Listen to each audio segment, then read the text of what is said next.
Well, welcome everyone, and thank you for listening to this presentation. My name is Melanie, and I'm an audit manager here at Bloom Shapiro that focuses within the non-for-profit industry. During this session, we will be discussing the new Uniform Guidance Procurement Standards and what they may mean for your organization. So let's get started.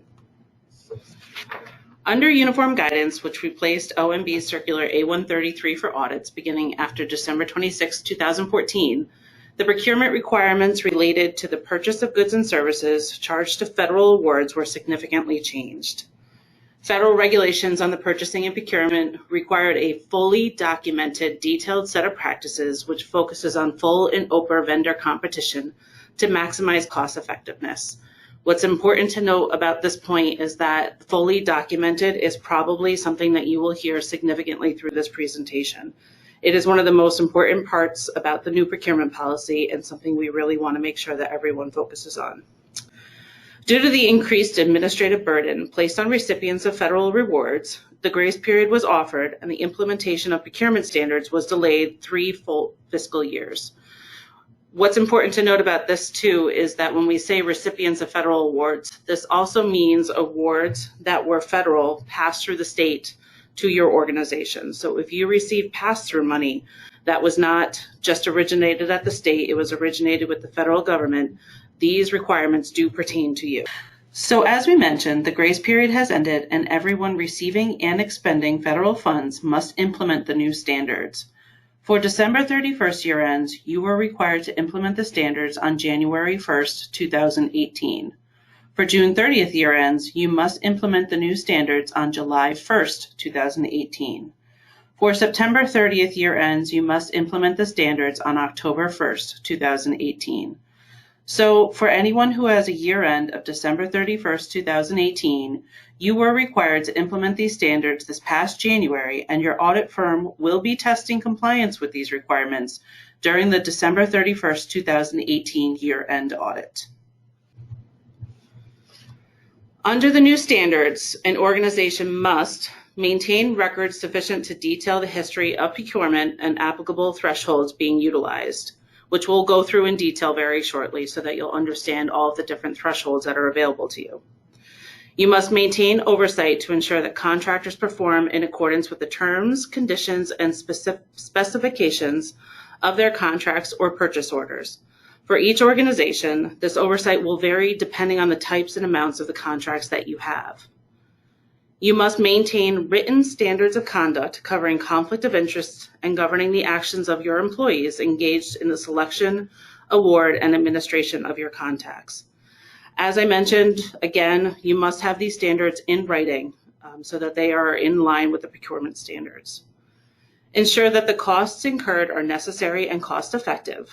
The organization's procedures must avoid acquisition of unnecessary or duplicate items. The purpose of this is to prevent frivolous overspending. The procedures policy must document how your organization will do this on a daily basis.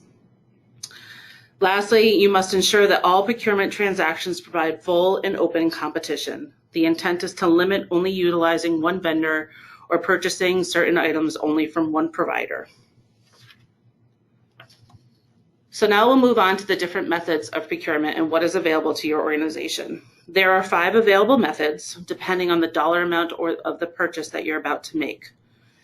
The first method is the MicroPurchase method. For this, that's less than $3,500. What's important to note is that the dollar thresholds have changed a bit since the standard was first released.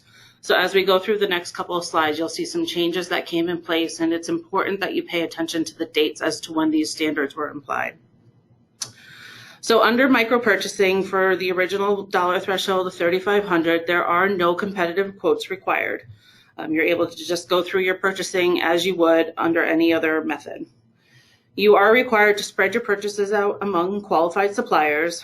Again, your policy should document how you are going to achieve this. If you are subject to Davis-Bacon Act, it's important to note that your threshold is only $2,000. That has not changed. This is something that's consistent between the old procurement methods and the new procurement methods. Under the 2017 National Defense Authorization Act, which was enacted in December 23, 2016, This micro-purchase threshold was raised to $10,000 only for the following organizations, which was institutions of higher ed, not-for-profit entities related to or affiliated with institutions of higher ed, not-for-profit research organizations, or independent research institutes. The non-federal entities that this applies to must document this decision in their procurement policies to utilize the increased threshold of $10,000. So if you are one of the organizations that falls within this specific requirement, as long as your policy documents that you're going to be utilizing the $10,000 threshold, you're good to go.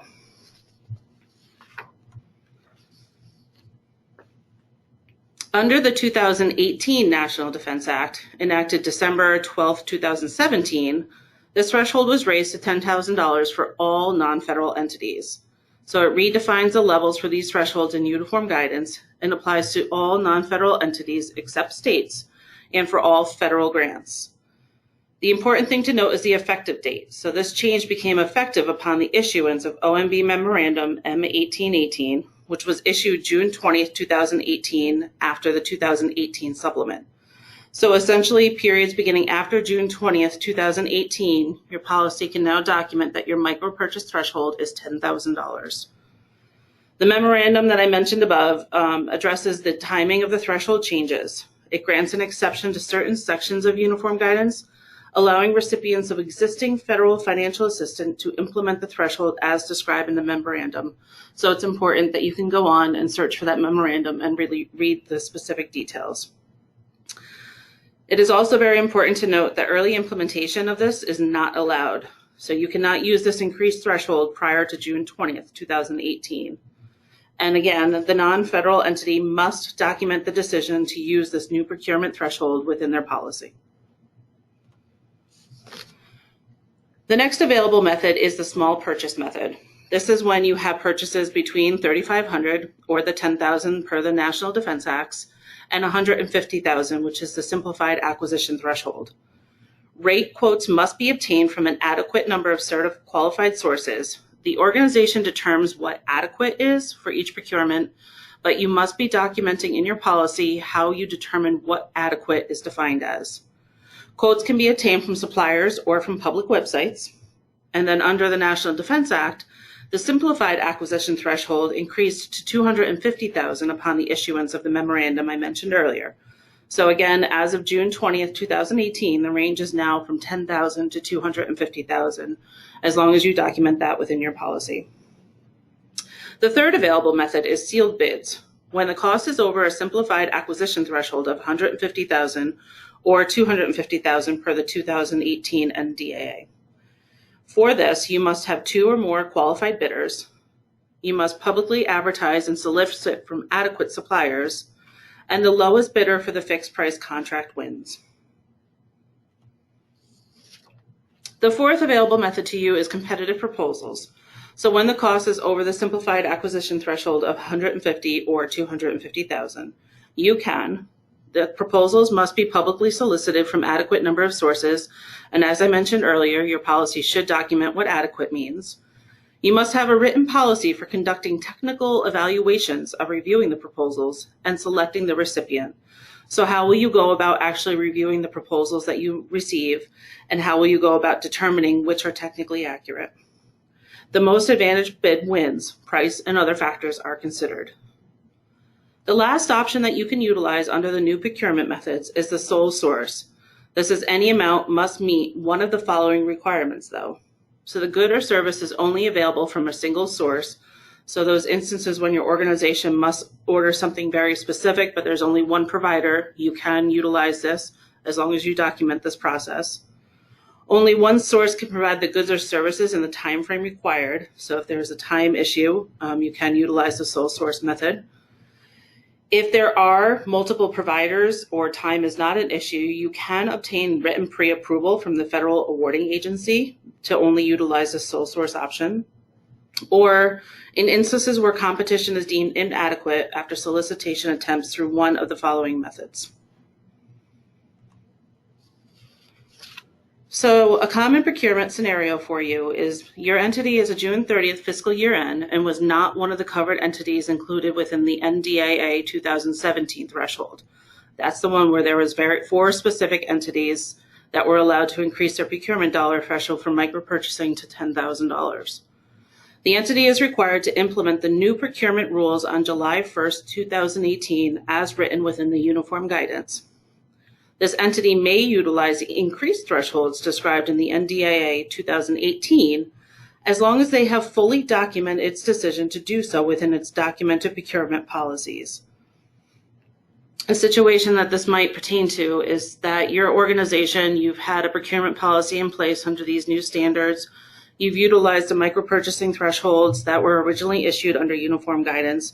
But under this situation, you now realize that you can increase your micropurchase threshold to $10,000, but you must go back and update your policy to document that you are utilizing the new threshold per that new agreement. Next, we will go through some common compliance issues. The first really is a lack of existing procurement procedures in general. As I mentioned earlier, there are a lot of agencies and organizations that receive federal money passed through the state.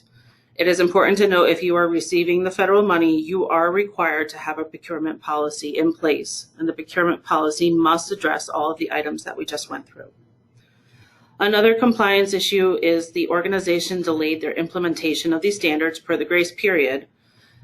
That organization is required to have their internal procurement policy document that they decided to delay their actual implementation. The next common compliance issue is just if the organization implemented changes in their thresholds per the 2017 and 2018 NDAAs, the decision to do so is not clearly documented within your procurement policy.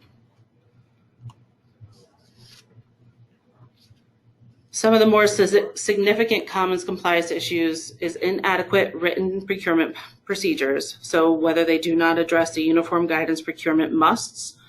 If you go into the Uniform Guidance and you look at the procurement requirements, there are very detailed musts that you must address in your policy. So make sure that those are in writing and documented.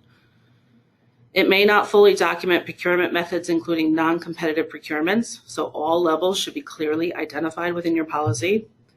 Cost and price analysis procedures are not fully documented, so how did you go about choosing that vendor? And small and minority businesses, as well as women's business enterprise policies, are not documented. If you go through and read the actual detailed procurement policies, they are very specific that you have to have open and clear competition. This includes utilizing small and minority businesses as well as women business enterprises. So your policy should document how you are including those agencies within your selection process. Another compliance issue is just the implementation of the new procurement policy changes. So having a decentralized systems, the existing procurement culture, if that's not changed, if you are not working together internally, it's very easy to not be in compliance. Overall lack of staff training, either on the new policies or changes to the old, you must make your team aware of the risk of non-compliance. And then also just overall lack of monitoring. Is someone internally reviewing the policies and procedures and reviewing purchases throughout the year to make sure that they are in line with these new procurement policies? That is extremely important. So under the new procurement standards, if there are any doubts about the micropurchase or simplified purchase acquisition thresholds, you should contact your cognizant or oversight agency with inquiries. You are also able to contact your auditor of your firm to determine if there's anything else that you are unaware of.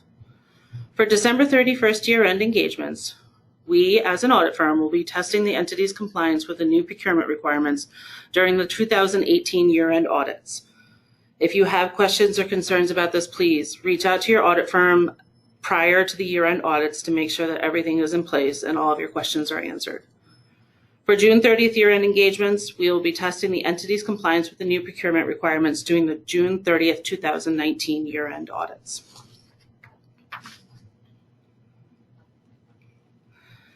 Thank you very much for your time today. If you have any questions after viewing this, please contact me at the information below. Thank you.